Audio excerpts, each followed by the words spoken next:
हाय, इस पार्ट में मैं डिस्कस कर रहा हूँ स्प्रिंग कटिंग के प्रॉब्लम्स। देखिए, स्प्रिंग के बारे में अपने को थोड़ा सा ही पता होना चाहिए कि स्प्रिंग जो है उससे हम पुल भी कर सकते हैं, पुश भी कर सकते हैं, जबकि स्ट्रिंग की हेल्प से ओनली पुल किया जाता है। स्ट्रिंग जैसे ही लूज होती है उसके बाद में कोई फोर्स नहीं लगाती, जबकि स्प्रिंग के केस में क्या होता है, स्प्रिंग की अगर ये अपने पास नेचुरल लेंथ है, अगर हम उसको स्ट्रेच करते हैं तो अंदर की तरफ फोर्स लगाएगी, बिकॉज स्प्रिंग हमेशा चाहती है कि नेचुरल लेंथ में रहे। और अगर हमने कंप्रेस कर दिया तो वो बाहर की तरफ फोर्स लगाएगी।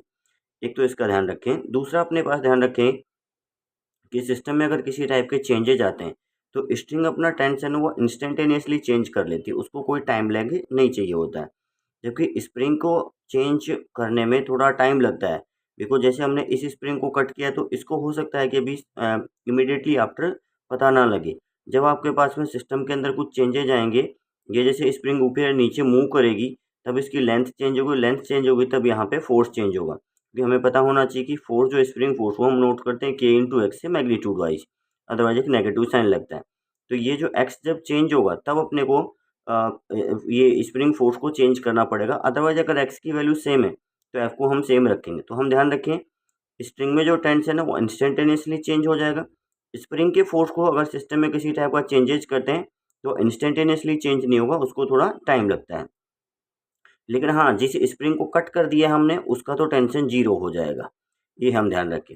तो चलिए, अपने पास में एक प्रॉब्लम है। प्रॉब्लम ये है, इसमें आपके पास एक स्प्रिंग है, दूसरा स्प्रिंग है, एक 4 केजी, एक सिंगल ब्लॉक की। और इसमें अपने को बोला गया है कि अभी स्प्रिंग कटिंग का प्रॉब्लम हम नेक्स्ट लेते हैं। इसमें एक सिंपल स्प्रिंग का प्रॉब्लम लेते हैं, हम स्प्रिंग बैलेंस का रीडिंग कैलकुलेट करना है। तो हम सिंपल फोर्स बैलेंस करना देख रहे हैं, फिर स्प्रिंग कटिंग का प्रॉब्लम पे आते हैं।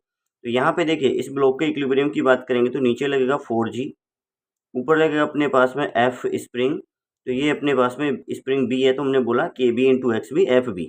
तो यहाँ पे देखिएगा, बैलेंस करने के लिए होना चाहिए 4G equals to K B into X B, F B कितना होगा 4G। तो स्प्रिंग जो बी अपने पास 4 kg वेट, उसका टोटल अपने पास में यहाँ पे रीडिंग रहेगा। अगर केजी वेट में देखेंगे, न्यूटन में देखेंगे तो 40 हो जाएगा। सिमिलर वे में अगर स्प्रिंग 1 को देखेंगे तो यहाँ पे स्प्रिंग्स को मासलेस आइडियली कंसीडर कर रहे हैं। इस पॉइंट पे देखेंगे तो नीचे स्प्रिंग पुल कर रही हो कितने फोर्स से, K B into S B या एक्स बी हमने बोला, और ऊपर ये वाली K A into X A. That means इस स्प्रिंग का जो फोर्स होगा और इस स्प्रिंग के जो फोर्स होगा यहाँ पे बैलेंस है। तो ऊपर वाले स्प्रिंग का रीडिंग भी के एक्स ए कितना हो गया, के बी एक्स बी के इक्वल, तो F A equal to F B 4 kg weight. ये दोनों ही आपके पास क्या हो गए, इक्वल हो गए। जैसे यहाँ पे मेरे पास में प्रॉब्लम है कि ये देखिएगा यहाँ पे, इसमें मैंने न्यूमेरिकल वैल्यूज लिए हैं कि चलो S1 आपके पास, S2 है, इस बार दोनों का मैंने वैल्यू मासेज कंसिडर किया, 2 मासेज ए एंड बी। हम सिंपल जैसे स्ट्रिंग्स में देखते थे, ये प्रॉब्लम्स अपने पास इक्विलिब्रियम में ही कैलकुलेट करना है। तो इक्विलिब्रियम में क्या होगा, इसका जो फोर्स होगा यहाँ पे वेट mg, उसको कौन बैलेंस करेगा, ये वाली स्प्रिंग के बी इंटू एस बी या एक्स बी। तो ये कितना है बी, इसका मतलब इस स्प्रिंग का रीडिंग तो कितना होगा 3 kg। वैसे भी हम देखें कि इस पॉइंट से नीचे अपने पास कितना मास है आपका 3 kg, तो 3 इंटू जी, इसको ये स्प्रिंग ही होल्ड करके रखेगी। जबकि ब्लॉक ए का जब हम फ्री बॉडी डायग्राम बनाएंगे तो ऊपर वाले स्प्रिंग में फोर्स कंसिडर किया F1, नीचे देखिए इसका अपना वेट होगा कितना 4 इंटू जी, ए का मास कितना है 4 kg, और नीचे स्प्रिंग भी पुल करी होगी दूसरे वाली स्प्रिंग F2 जिसका फोर्स बोला है दैट्स 3G। तो टोटल कितना हो गया 7G। तो F1 की रीडिंग कितनी होगी 7G। तो इसमें अपने पास में दोनों का रीडिंग सेम था, बिकॉज यहाँ पे कोई मास नहीं था। इसमें दोनों का रीडिंग डिफरेंट आ रहा है, बिकॉज यहाँ पे अपने पास एक एडिशनल मास आ गया।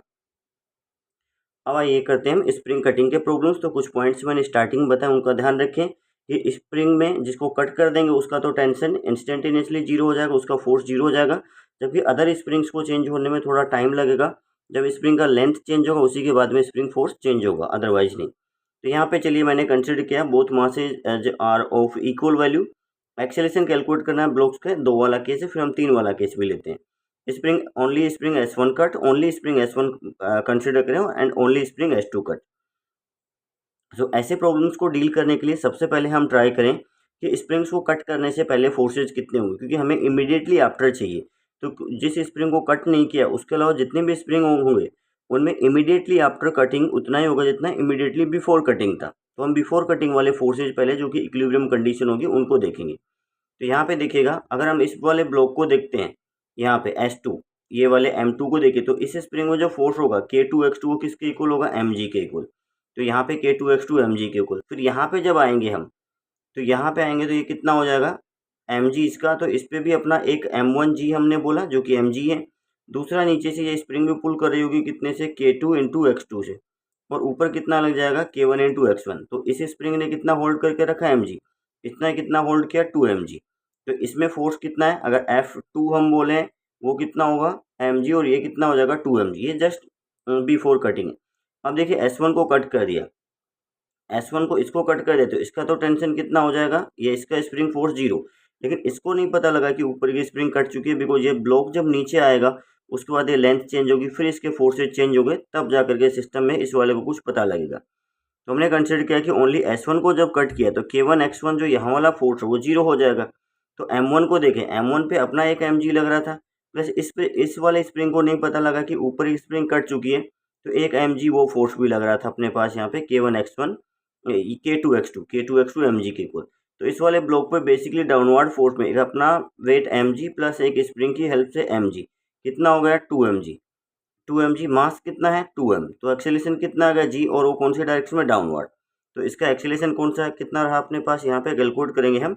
तो इस पे देखिएगा g नहीं 2g हो गया बेसिकली।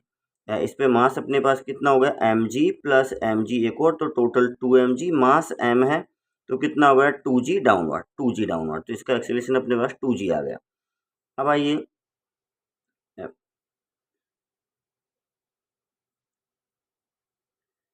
देखिए, अगर लोअर ब्लॉक को देखेंगे तो क्या होगा, उसको कट कर दे, इसको नहीं पता लगा, तो इस पे नीचे की तरफ फोर्स कितना था mg, वो स्प्रिंग जो है वो लगाती रही कितना, K2 X2, जिसको हमने कितना बोला हुआ mg।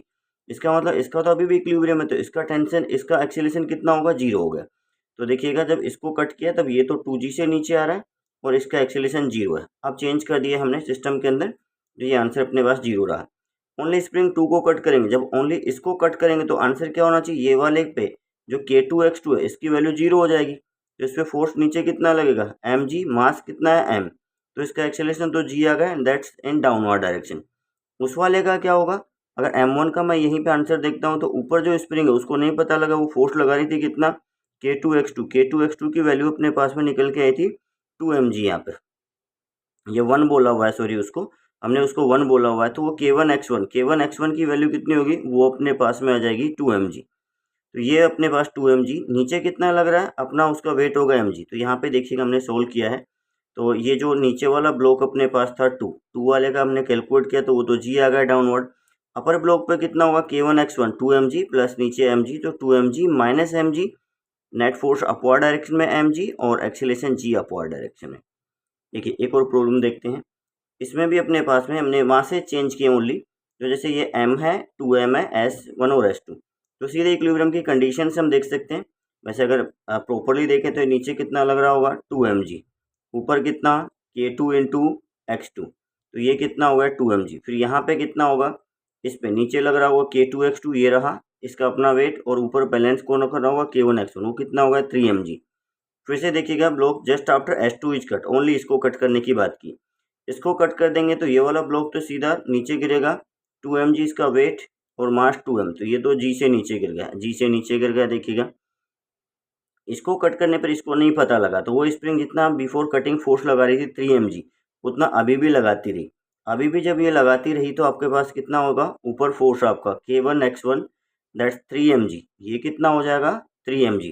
नीचे कितना होगा, नीचे आपका mg, इसका अपना वेट, तो ऊपर 3mg नीचे mg, टोटल कितना होगा 2mg। अपवर्ड डायरेक्शन में मास कितना है, तो 2g अपवर्ड डायरेक्शन में आ गया। डायरेक्शन भी जनरली अपने को मेंशन करना होगा यहाँ पे। एक और प्रॉब्लम जैसे मेरे पास में है, इसमें MA वो है 1 kg का, MB आपके पास 4 kg का, first A is held and B is in static equilibrium. A को किसी तरीके से होल्ड करके रखा है, मान लीजिए कोई प्लेटफॉर्म लगा